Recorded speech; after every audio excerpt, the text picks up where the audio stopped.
Good evening and welcome to the March 5th regular session of the Ann Arbor City Council. If you're able, please rise and join us for a moment of silence, followed by the Pledge of Allegiance.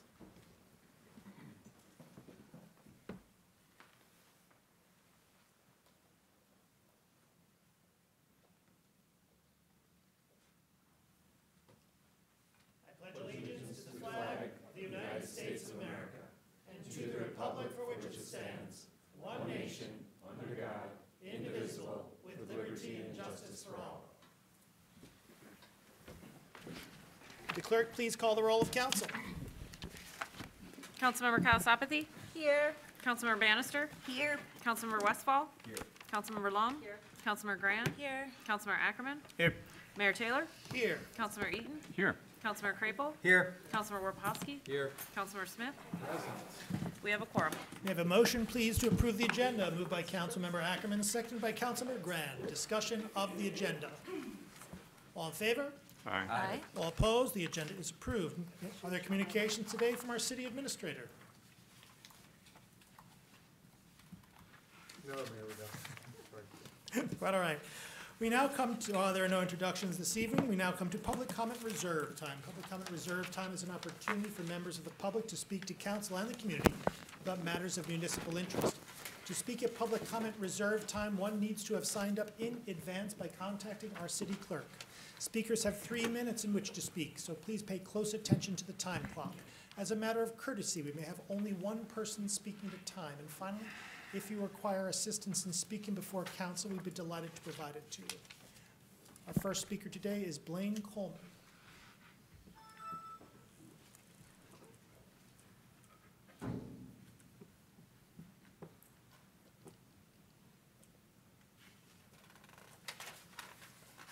Mr. Coleman, are you going to speak today? Certainly. Thank you. I hope that whoever is watching will tell the city council to allow a public hearing on the resolution to boycott Israel. For 16 years, we have demanded this, and it's about time that the city council at least allowed a public hearing on the resolution to boycott Israel to the maximum extent allowed by law.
Our next speaker today is Mazan Savabi Asafani. It's, it's Mujgan Sawabi Esfahani, Mr. Mayor.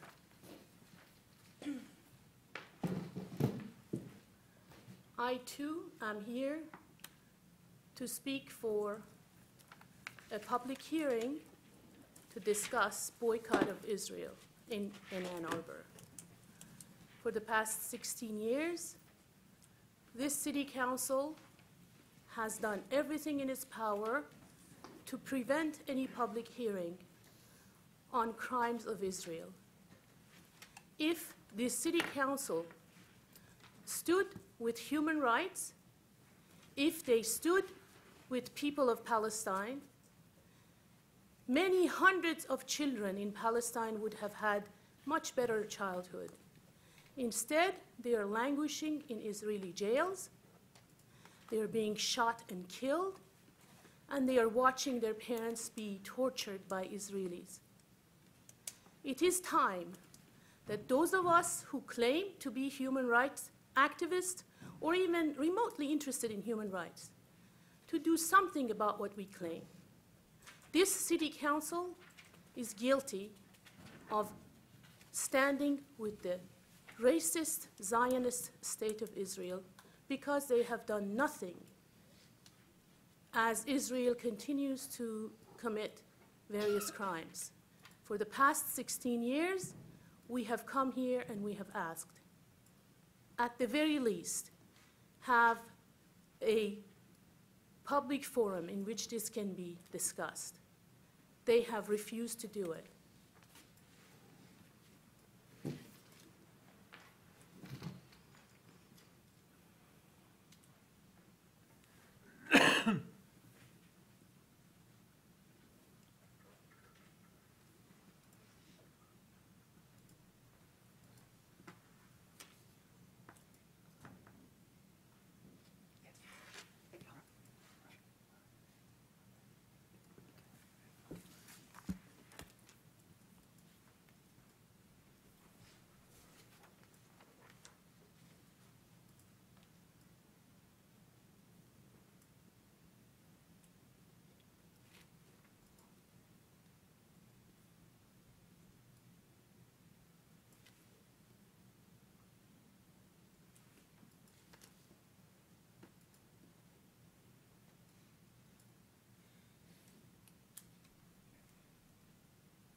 Our next speaker today is Kermit Schlansker.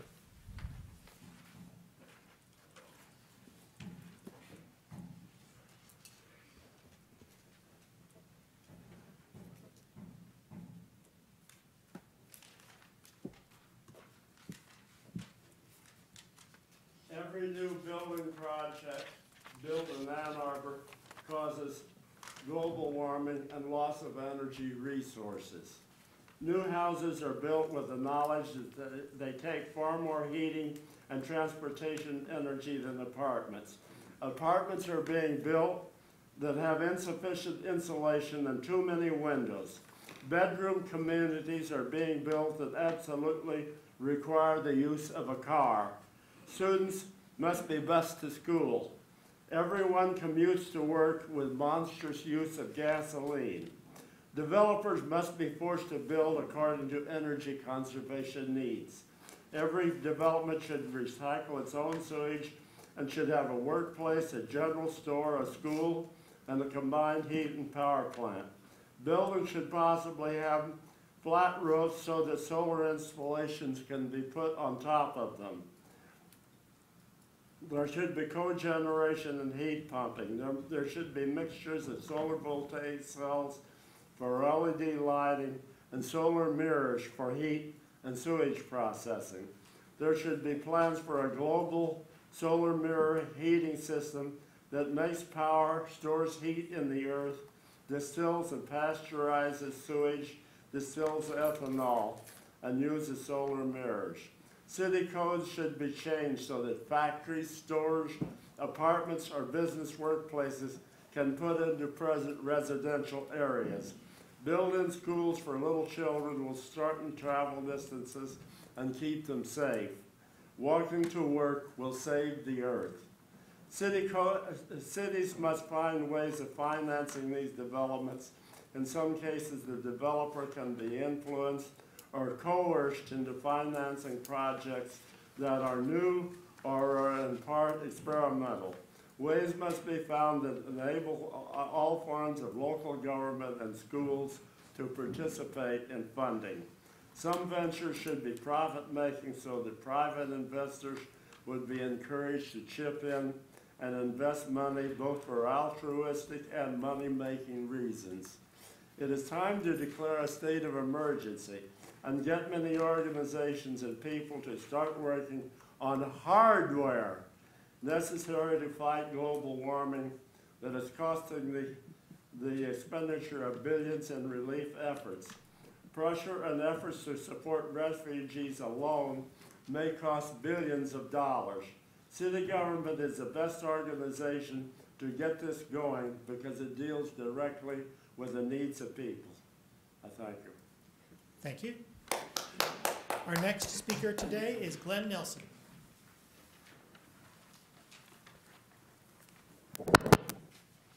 Thank you. I agree with most and perhaps even nearly all of what you do, and whether I agree or not, I always admire your work and the serious way you approach your job.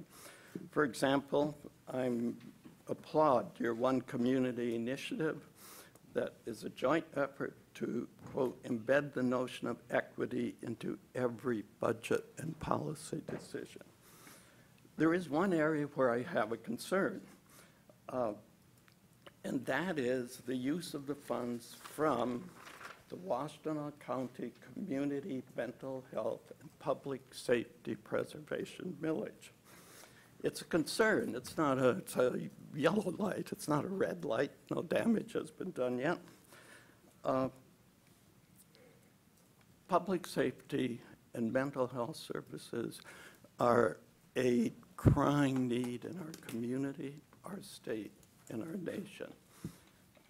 There's a web of services available to people where we try to catch people who need that help. We do not, the people I work with, I do not expect you to reinvent that web. We don't expect you to reinvent that wheel. What we do argue is that the proper role of City Council is to support this web. It's very important to the quality of life in our community, which is the most important reason to do it. I would argue from my experience it's also politically the right thing to do. People like me, as well as others, are going to ask you, so how did public safety and mental health services improve in Ann Arbor as a result of our passage of the millage? I'm aware of the resolution of intent. I don't view that as a problem. I put together, I'm not sure, but hundreds for sure of budgets in the public sector. Where the money comes from is, of course, up to you. If you wish to spend that $900,000 on a climate action plan, finding the $900,000 elsewhere in the budget to devote to mental health services and public safety services is fine with me. The other thing I want to say is if any listeners out there agree with me that we need to use these funds or have an increase in services for mental health, public safety, please call me. It's Glenn Nelson at 734-663-4849. Thank you. That's it. One quick question. Do you have a provision for giving papers to council members? If you could hand it to Okay. our indomitable clerk, she'll make sure it's distributed. Thank you. Thank you. Are there communications today from council? Councilmember Long. Thank you, Mr. Mayor. There were a couple of questions I asked this morning that were not specifically about the agenda items themselves, but they were related. The responses this afternoon were that since they were not specifically about the item, staff will follow up later. That's fine and understandable, but I would like a follow-up on both. The first was related to when police vehicles are replaced.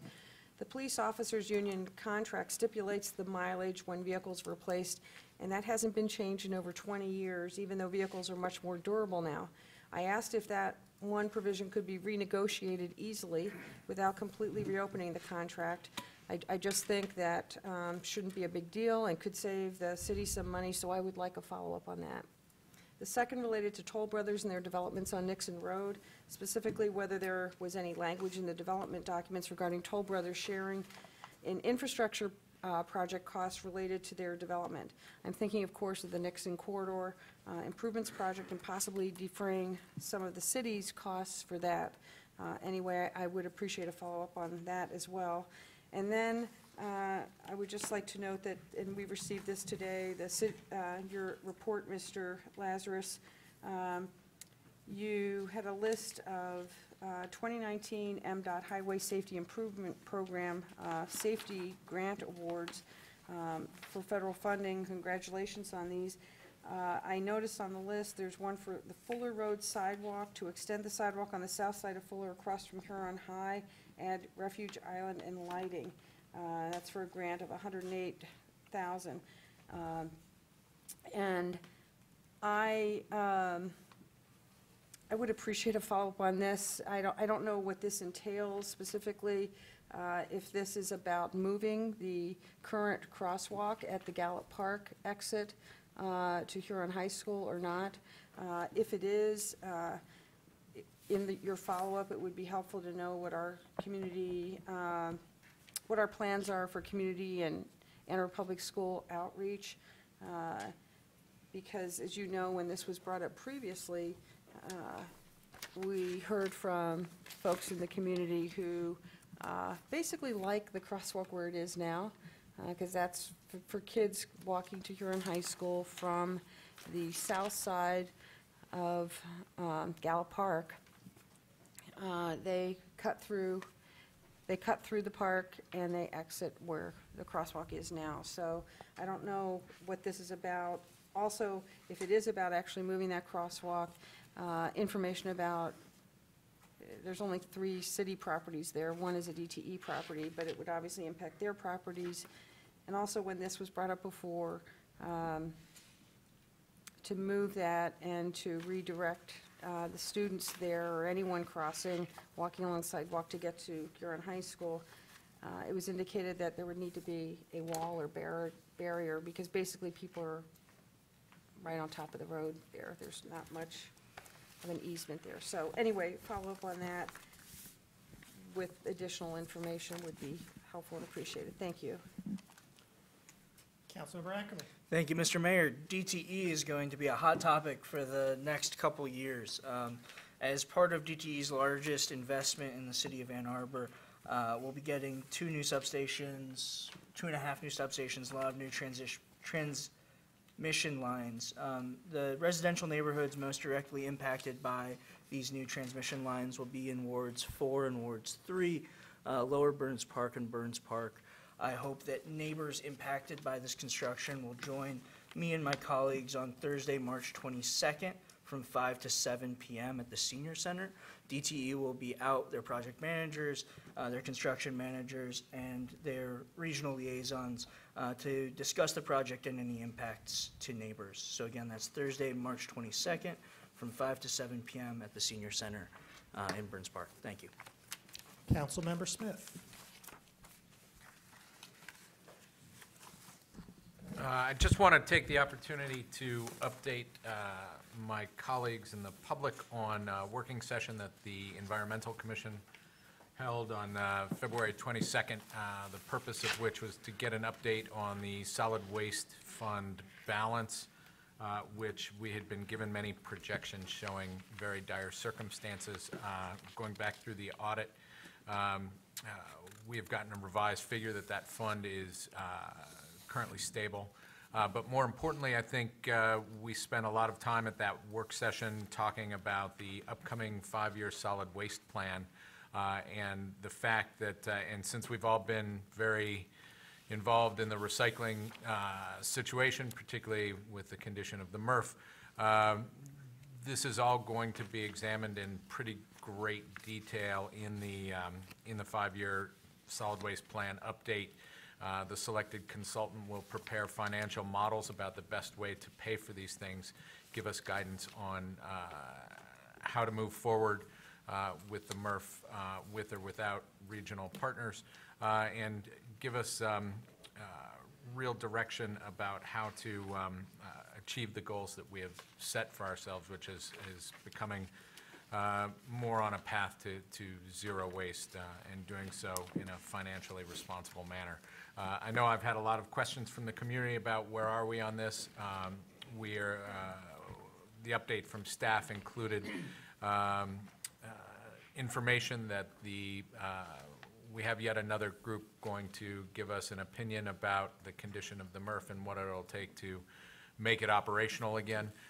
We expect that by early April, we were told, and we expect to have a consultant on board to start the 5-year solid waste plan by mid-April, and that'll go on over the course of the summer, and naturally there will be a lot of public meetings that we will be asking for a great deal of input from our community on this plan. I think it's easy to think that this isn't a very glamorous plan to work on just because it's called solid waste plan, but I think it impacts every single person in the city, and I think that there are a lot of issues that we need to tackle in this plan, so it's going to be of critical importance to have good public engagement on this project.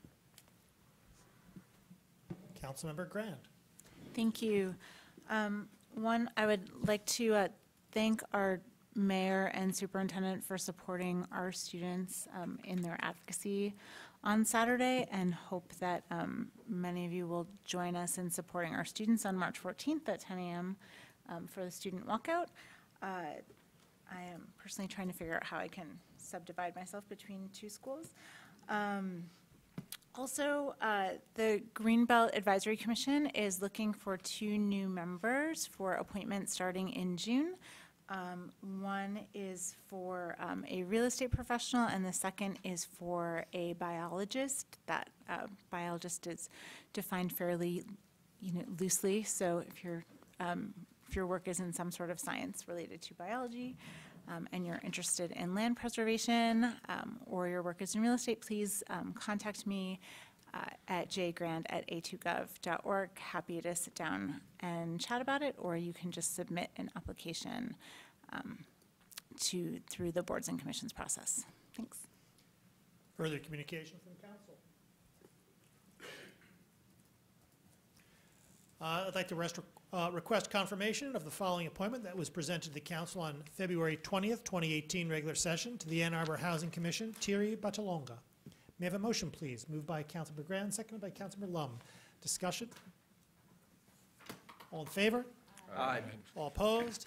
It is approved. May I have a motion, please, for the consent agenda? Moved by Councilmember Smith, seconded by Councilmember Crapel. Discussion of the consent agenda.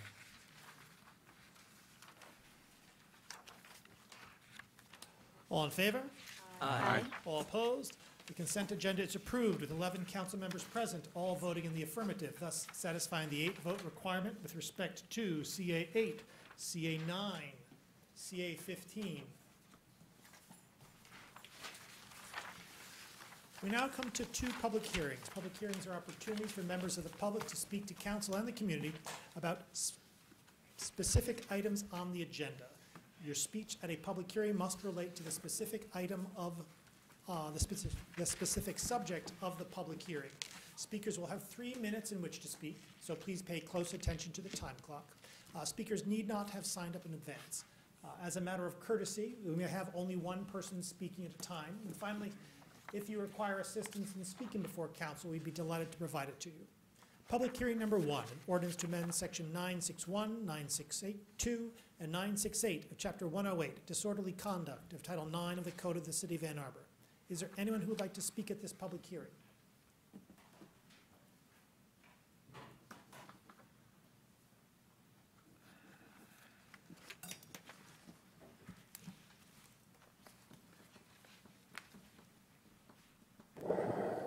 Hi, my name is Edward Vilmetti. Two comments regarding this proposed ordinance change. One is that the ordinance as currently drafted uses masculine pronouns throughout and has an amendment at the beginning that says, well, even though we're using masculine pronouns, we really mean everyone. I think that's a small change that could be fixed without too much work and be inclusive for all members of the community. Next is section 23, I believe, in one of the pieces that specifically calls out regulation of the internet, specifically harassment through. It's an amendment to the harassment by telephone piece that specifically calls out postings to social media and microblogging services as being part of the city's charter. I would simply argue that you're biting off a big piece of the world to try to regulate all communications throughout the world. And this might be a very difficult piece of the ordinance to enforce. Thank you. Thank you. Is there anyone else who would like to speak at this public hearing?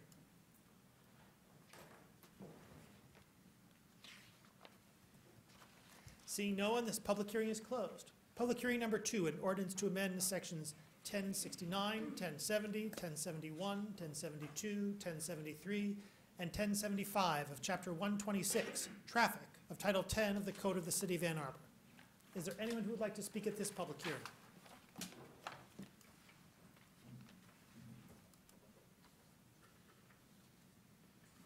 Seeing no one, this public hearing is closed. We have before us the work session minutes of January 22nd and the regular session meeting minutes of February 20th, both 2018. May I have a motion, please, to approve the minutes? Moved by Councilmember Ackerman, seconded by Councilmember Lum. Discussion of the minutes. All in favor? Aye. All opposed? They're approved. B1, an ordinance to amend section 961, 962, and 968 of Chapter 108, Disorderly Conduct of Title 9 of the Code of the City of Ann Arbor. Moved by Councilmember Ackerman, seconded by Councilmember Grand. Discussion of B1.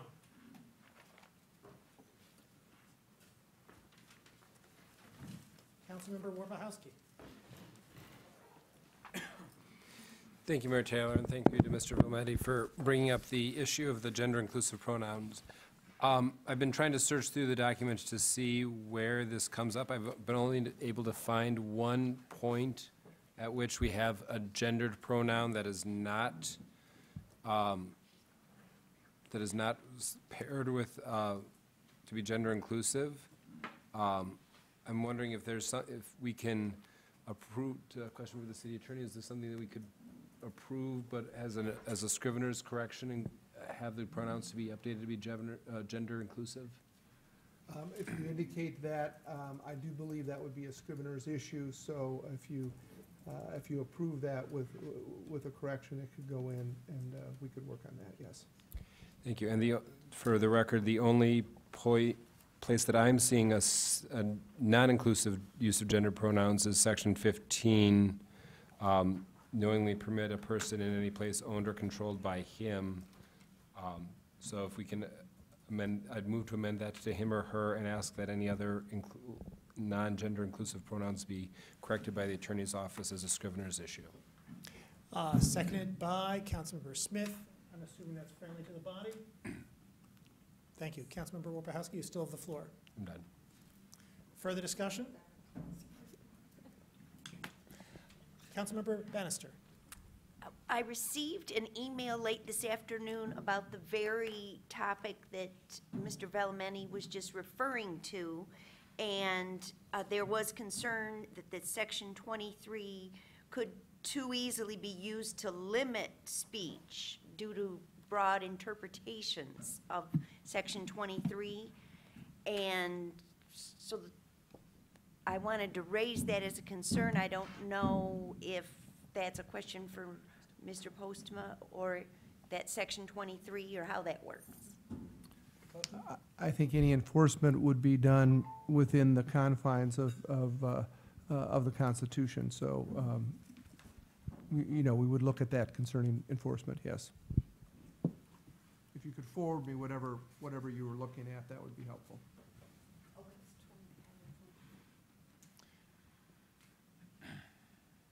Councilmember Bannister, you still have the floor. I'm done, thanks. Excellent. Further discussion?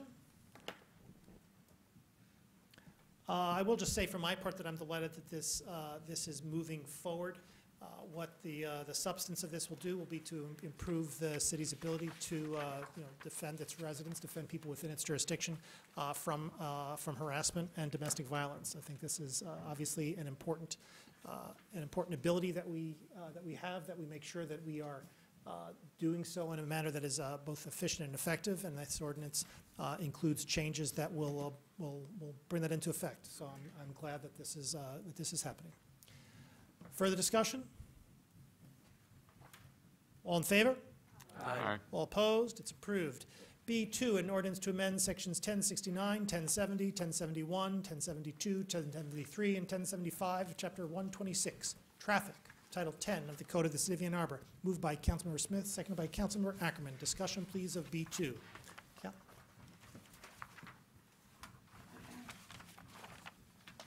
All in favor? Aye. All opposed? It's approved. C1, an ordinance to amend Chapter 55 zoning of 10.44 acres from TWP Township District to public land, 1,200 and 1,400 Chalmers Drive. Moved by Councilmember Lum, seconded by Councilmember Westfall. Discussion, please, of C1.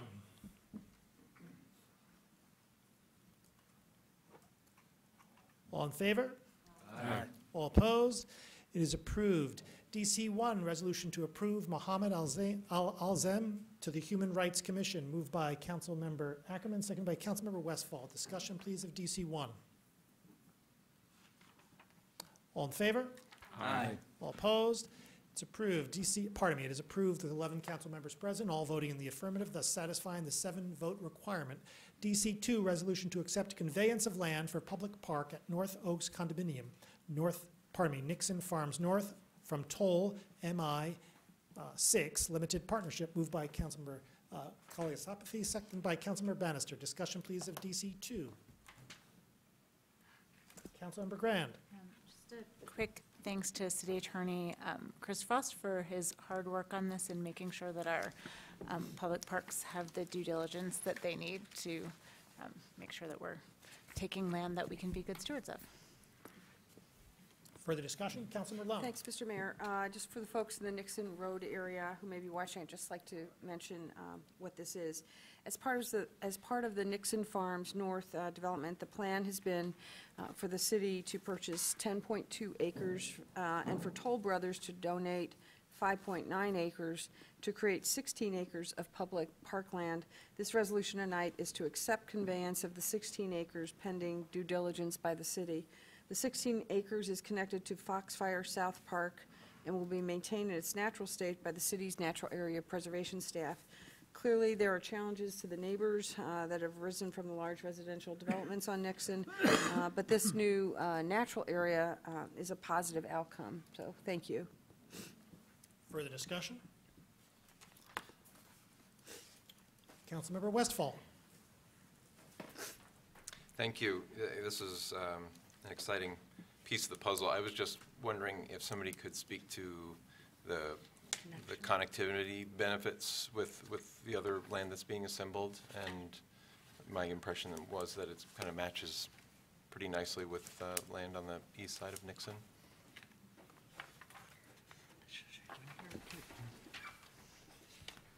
Councilman, if it's satisfactory, what I could do and what I would prefer to do is address that question to all council members with a follow-up, and if you'd like me to discuss at the next meeting. But I think we're all excited as well with providing more open space and connectivity. Thanks. Further discussion? All in favor? Aye. All opposed? It is approved with 11 council members present, all voting in the affirmative, thus satisfying the 8-vote requirement. Do we have communications today from our city attorney? No, Mayor. We have before us the clerk's report of communications, petitions, and referrals. May I have a motion, please? Moved by Councilmember Grant, Smith, second by Councilmember Warpahowski. Discussion? All in favor? Aye. All opposed? The clerk's report is approved. We now come to public comment general time. Public comment general time is an opportunity for members of the public to speak to council and the community about matters of municipal interest. To speak at public comment general time, one need not have signed up in advance. Speakers have 3 minutes in which to speak, so please pay close attention to the time clock. As a matter of courtesy, we may have only one person speaking at a time. And finally, if you require assistance in speaking before council, we'd be delighted to provide it to you. Is there anyone who would like to speak at public comment?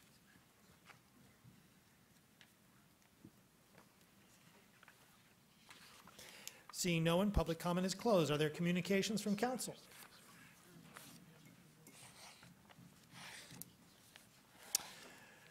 Do we have a closed session today?